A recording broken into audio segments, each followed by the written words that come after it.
Hello everyone, welcome back to the Miss Shana 33. I am Tatiana. I'm here to break down spiritual laws that they are losing against us in the world, okay, that they changed in 2017, okay. So we'll be learning about exculpatory evidence, okay. So what I got for this is basically erasing evidence, okay. That's all I got is erasing evidence, and I don't know how they could do that, but they can do that. I think they did that with that because the machine do go crazy sometimes, okay. And the 13 ghosts, you remember at the end of the 13 ghosts they were finna put my ex-husband, that's the real machine now, when it went crazy, okay, for some reason they were finna put my ex-husband in there, but one of them got in there instead, okay. So basically I heard from people, well, I seen a vision. Yeah, I ain't gonna lie. I seen this vision that they literally put a body in the machine that was going crazy. The machine that was going crazy, they threw a body in there, and that makes it erase certain evidence. Okay, I don't know how true that is. Okay, y'all.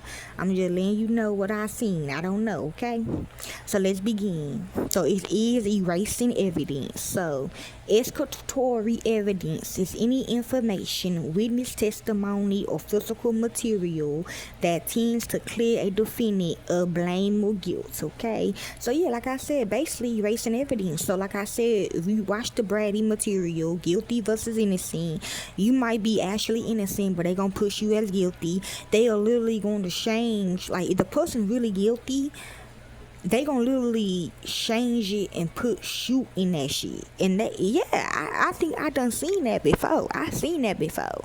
I seen how they can do that. Okay, it is evident favorable to the accused that can prove innocence, establish an alibi, or lessen a defendant's punishment.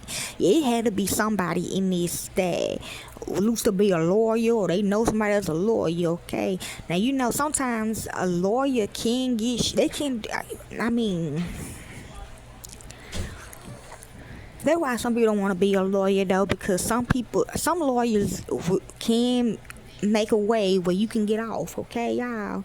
But I don't think it's like this, though, okay? I don't know how to explain what we do, but I don't think it's like this. Okay, I actually lose real evidence. Okay, when I get somebody off, that's why I get innocent people to get off. I don't get bad people off, and I don't really bring up the tape sometimes. Okay, but anyways, the core principles is the Brady rule, which I just did. So watch the Brady material.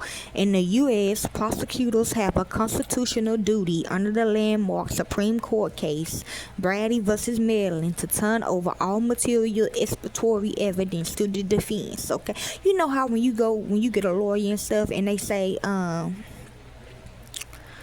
you gotta tell me everything so I can lose in this case. Like, cause you like this, it like a relationship. Cause I used to do this for people. I be like, you gotta tell me everything, the good, the bad, the ugly, what you think you did wrong, what you think you did right in a situation. So that's basically what that means, okay? The materiality. To qualify, the evidence must be significant enough that it could impact the outcome of the verdict or the severity of the sentence. For an example, like you was an accessory to it. Okay, you didn't actually kill the person, but you was accessory to it. But you got off. Not like that, like you didn't actually kill the person, you just were there. Okay, me as a lawyer, I gotta know that. Okay, when that person that's actually the killer push you in the case, I gotta actually know that.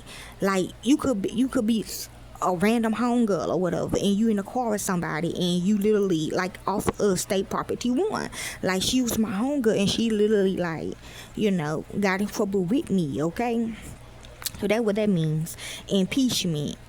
Exculpatory evidence also includes information that damages the credibility of prosecution witnesses, such as the detective's history of lying or witness contradictory statements. Like, for an example, let's say you the accessory, but you gave the person the gun. I need to know that.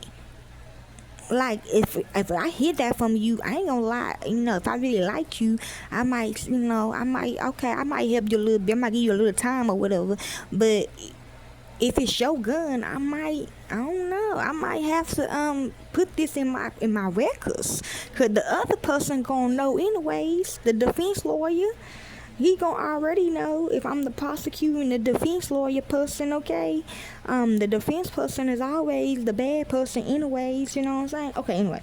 Common examples: alibis, receipts, closed circuit TV, CCTV footage, or GPS data placing the defendant away from the crime scene. True, okay? Like I said, you just a random person in the car with somebody you just meet, okay? And we see you on TV, okay? But if it look like you ain't doing shit, but I don't know though, okay? Like you might actually be involved, but you just acting like that. Okay, on to suspects. Evidence pointing towards someone else having committed the crime. Okay. Yeah, the person who shot. I'm just giving you examples. The person that shot the person actually. Okay.